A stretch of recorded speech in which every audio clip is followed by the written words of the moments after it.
Imagine acordar todos os dias sentindo que sua mente está trabalhando contra você, que cada pensamento negativo é mais forte que qualquer esforço de mudança, que você está preso em padrões que não escolheu, mas que controlam cada decisão sua. Agora imagine descobrir que isso não é culpa sua. É o jeito que seu cérebro foi programado para sobreviver em um mundo que não existe mais. E que você pode programá-lo em apenas 11 minutos por dia. Isso que você vai ouvir agora mudou a vida de milhares de pessoas. E pode mudar a sua também. Deixa eu te contar a história de Laura. 34 anos, publicitária do lado do fora. Ela tinha tudo. Um emprego que pagava bem, um apartamento bonito, amigos, viagens nas redes sociais. Mas por dentro Laura estava apodrecendo. Ela acordava todos os dias às 6 da manhã com o coração acelerado. Antes mesmo de abrir os olhos, seu cérebro já estava em guerra. Você não vai dar conta. Você vai estragar tudo de novo, eles vão perceber que você é uma fraude. E não importava o quanto ela tentasse pensar positivo, fazer afirmações no espelho, ou ler livros de autoajuda, a voz voltava, sempre voltava. Laura passou anos assim, achando que era fraca, que faltava força de vontade, que havia algo de errado com ela. Até que um dia, depois de mais uma crise de ansiedade no trabalho, trancada no banheiro da empresa tremendo, ela teve um pensamento que a assustou. Eu não aguento mais viver dentro da minha própria cabeça. Foi quando ela encontrou um vídeo, um neurocientista explicando algo que ninguém nunca tinha falado para ela desse jeito.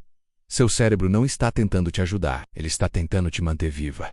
E essas duas coisas não são a mesma coisa. Ele explicou que o cérebro humano evoluiu ao longo de milhões de anos para fazer uma coisa: sobreviver, detectar ameaças, evitar perigos, proteger você de predadores do Trebuchet e de situações que poderiam te matar. E nesse ambiente, pensamentos negativos eram úteis. Eles te mantinham alerta, paranoica, preparada. Mas o mundo mudou. E o cérebro não acompanhou. Hoje você não precisa fugir de um leão, mas seu cérebro age como se cada e-mail difícil, cada olhar estranho, cada erro no trabalho fosse uma questão de vida ou morte. Ele ainda opera no modo sobrevivência. E no modo sobrevivência, ele superestima ameaças, rememora fracassos, antecipa desastres e te mantém presa no medo. Pior ainda, ele faz isso no piloto automático. Neurociência chama isso de viés de negatividade. Nosso cérebro é programado para dar mais peso às experiências ruins do que às boas.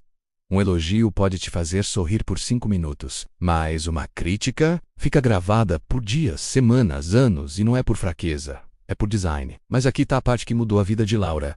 O cérebro pode ser reprogramado, não com força de vontade, mas com repetição intencional. Ela descobriu o conceito de neuroplasticidade, a capacidade do cérebro de formar novos caminhos neurais, novas conexões, novos padrões de pensamento. Como uma trilha na floresta, quanto mais você passa por ela, mais fácil fica de percorrer. E quanto mais você evita um caminho, mais ele se fecha. O problema é que a maioria de nós passa anos reforçando os caminhos errados. Toda vez que você tem um pensamento negativo e não o questiona, você está fortalecendo aquele caminho. Toda vez que você sente ansiedade e evita enfrentá-la, você está dizendo para o seu cérebro: isso é perigoso, e ele vai continuar te protegendo do jeito errado. Laura percebeu que sua mente estava cheia de autoestradas do medo, e que ela precisava construir rotas novas. Mas foi quando ela conheceu o método dos 11 minutos, um psicólogo chamado Dr. Andrew Huberman, neurocientista de Stanford, explicou algo fascinante. Estudos mostram que práticas de reprogramação mental começam a criar mudanças mensuráveis no cérebro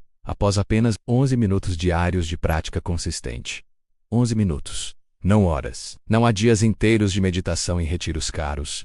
11 minutos de foco intencional. E o que Laura fez nesses 11 minutos? Ela parou de tentar pensar positivo, porque pensamento positivo não funciona quando seu cérebro está programado para o negativo. É como tentar construir uma casa em areia movediça. Em vez disso, ela começou a treinar a atenção. Ela escolheu um horário fixo, de 2 às 10 às 7 da manhã, antes de pegar o celular, antes de checar e-mails, antes de entrar no modo sobrevivência. Ela sentava em silêncio e fazia 3 coisas simples. Primeiro, observava os pensamentos sem julgá-los, como se estivesse sentada à beira de um rio, vendo os pensamentos passarem como folhas na água. Eu sou um fracasso. Eu não sou boa o suficiente.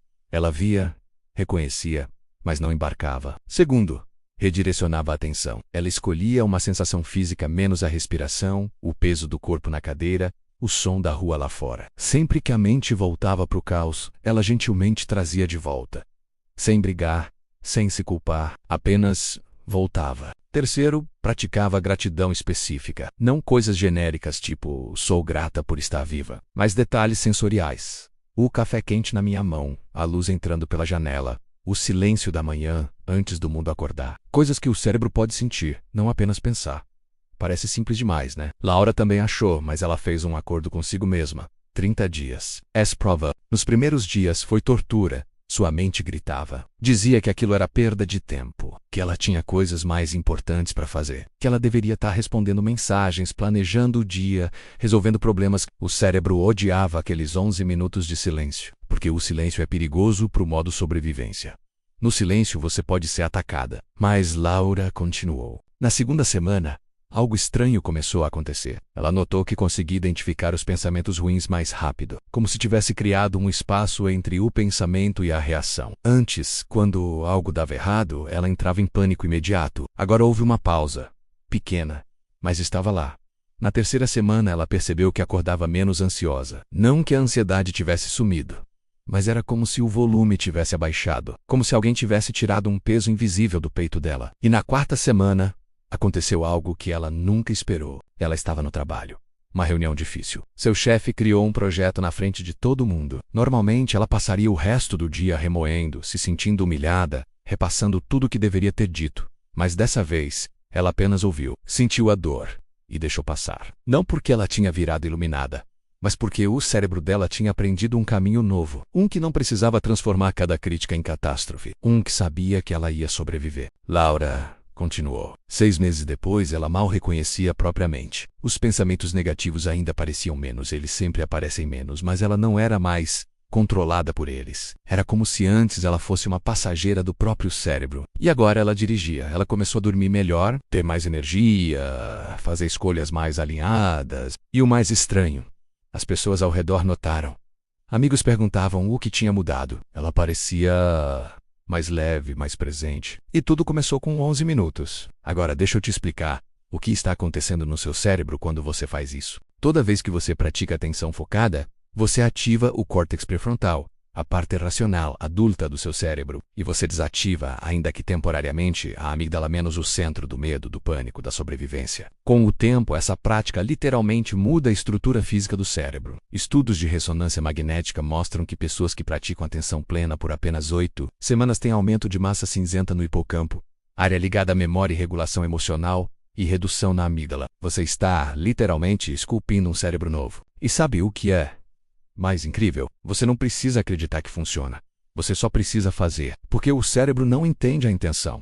Ele entende repetição. Se você passar 11 minutos por dia treinando presença, seu cérebro vai começar a criar caminhos para a presença. Se você passar 11 minutos por dia observando pensamentos sem reagir, seu cérebro vai começar a enfraquecer os caminhos da reação automática. Como diz o neurocientista Rick Hansen, o cérebro é como velcro para experiências negativas e teflon para experiências positivas. Mas você pode mudar isso. Não mudando o mundo, mudando sua atenção. Então eu te pergunto, e se você não precisar de mais força? E se você só precisa de um novo caminho? E se esses 11 minutos forem a diferença entre passar mais 10 anos presa nos mesmos padrões? Ou finalmente se sentir dona da própria mente? Laura fez a escolha dela. E hoje, ela ajuda outras pessoas a fazerem o mesmo. A pergunta é, você vai fazer a sua? Se esse vídeo mexeu com você, deixa um comentário contando. Eu vou tentar. Não precisa explicar. Não precisa prometer. Só escreve isso. E se inscreve no canal, porque aqui a gente não fala de motivação barata. A gente fala de transformação real, do tipo que acontece em 11 minutos por dia. Nos vemos no próximo vídeo. Se você tiver coragem de mudar,